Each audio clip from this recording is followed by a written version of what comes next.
Hola, soy Santi Unite y los dejaré con la segunda parte de la historia de las consolas, en donde hablaré de la segunda generación de consolas, tanto de las de sobremesa como de las portátiles, y de la crisis de los videojuegos del 83.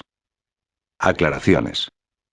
Pido disculpas por la inactividad, pero en el colegio me están llenando de tareas, trataré de compensar el tiempo perdido y espero que me comprendan.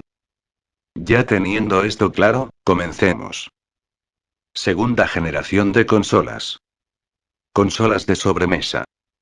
Esta generación tuvo un lapso de tiempo de 5 años, desde 1978 hasta 1983. Pero en mi opinión el lapso de tiempo fue de 6 años, porque pienso que el año de 1977 hace parte de las dos primeras generaciones. Esta generación se abrió con dos consolas, la Fairchild Channel F y el Atari 2600. Aunque el Atari 2600 gozó de más éxito que la Fairchild Channel F, ambas tenían sus juegos en cartuchos individuales, lo que significó un gran avance. El Atari 2600 fue principalmente llamado Atari VCS, pero posteriormente se cambió a Atari 2600.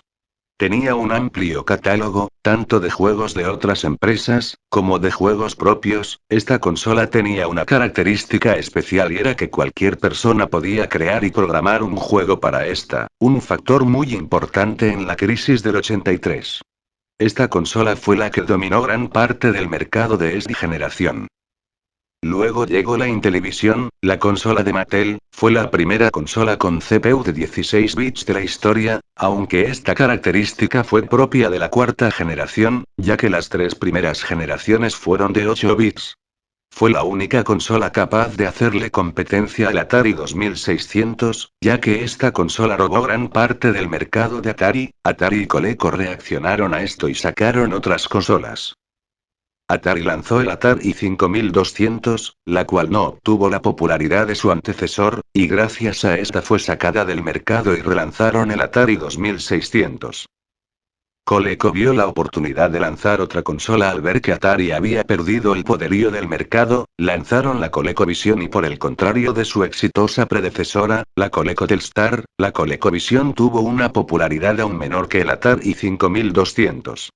Estas fueron las consolas de sobremesa que más estuvieron en competencia en esta generación. Por otra parte ya se veían las primeras consolas de Nintendo y Sega, que en la próxima generación serían las estrellas. Ahora verán todas las consolas de esta generación. 1977.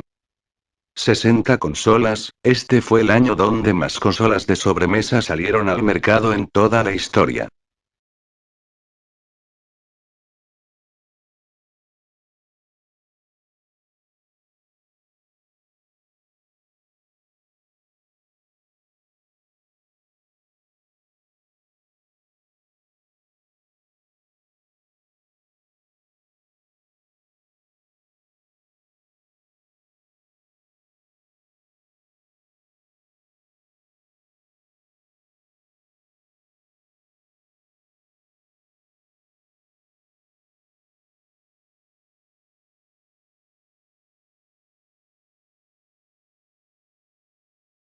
1978.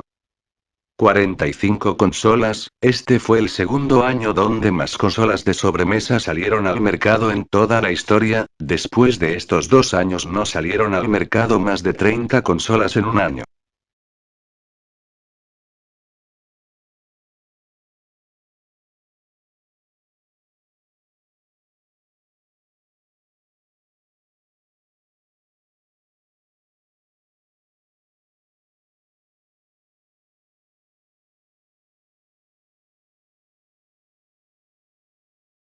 1979. 24 consolas.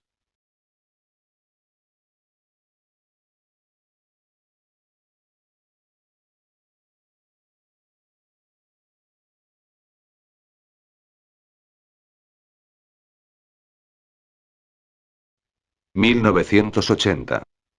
11 consolas.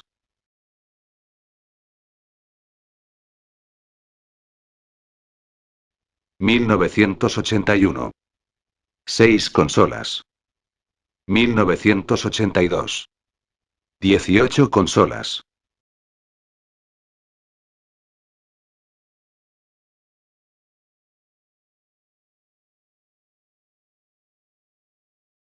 1983. 18 consolas.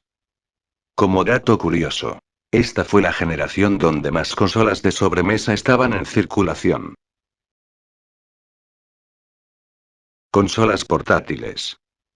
Esta generación tuvo la misma duración que las consolas de sobremesa de esa misma generación, con un lapso de tiempo de 5 años desde 1978 hasta 1983.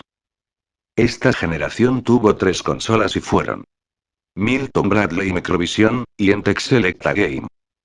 La Milton Bradley Microvision fue fabricada por la empresa juguetera Milton Bradley en 1979, era una pequeña consola que también tenía sus juegos en cartuchos, pero no tuvo mucho éxito por la falta de apoyo de empresas de videojuegos y por esta razón fue muy poco conocida.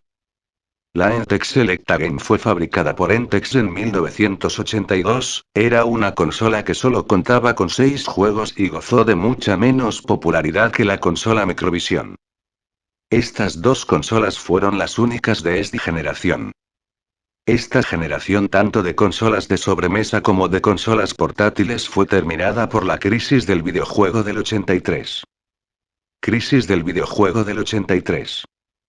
La crisis del videojuego del 83 fue uno de los sucesos más importantes de la historia de los videojuegos ya que por poco termina con esta maravillosa industria. La crisis del videojuego estuvo determinada por dos factores que son: primero, la sobresaturación tanto de videojuegos como de consolas. Segundo, el Atari 2600 y sus múltiples errores. Primero, el mercado estaba tan sobresaturado de videojuegos y consolas que ya era muy difícil saber si un juego era bueno porque había gran cantidad de videojuegos creados por creadores independientes y hasta por niños y personas sin ningún estudio, por esta razón habían videojuegos de muy baja calidad y sin contar a los llamados juegos eróticos. Segundo, los grandes errores cometidos por Atari con su consola la Atari 2600, uno de los errores fue que se permitiera la creación de videojuegos por cualquier persona, uno de los principales medios de saturación del mercado, pero además de eso no patentaron su sistema de cartuchos ni del sistema de su consola, por lo cual demasiadas consolas tenían el mismo sistema del Atari 2600 y por lo tanto tenían compatibilidad con sus juegos y periféricos, y también habían periféricos para consolas que servían para la compatibilidad con los cartuchos del Atari 2600, tal vez el factor más importante en la saturación del mercado. Y por si fuera poco y ya estuviera sobresaturado el mercado de juegos malísimos, llegó la cereza sobre el pastel. El juego de ET, el peor error de esta consola y un entierro anticipado de esta compañía, ya que hicieron más juegos que consolas porque pensaron que el juego iba a tener aún mayor popularidad que la película, pero aunque pudo haber sido así, fue totalmente lo contrario, un juego aburrido y sin historia ni temática, lo que causó la crisis de los videojuegos y casi entierra momentos de diversiones futuras. Bueno amigos, esto fue todo, recuerden que trataré de reponer el tiempo perdido. Si les gustó el vídeo dale like, suscríbete y compártelo con tus amigos y conocidos, con esto me ayudarían muchísimo. Suscríbanse a mi Facebook y síganme en mi Twitter, los links estarán en la descripción. Espero que les pareciera bueno el vídeo y completo, espero que la pasen bien. Hasta luego.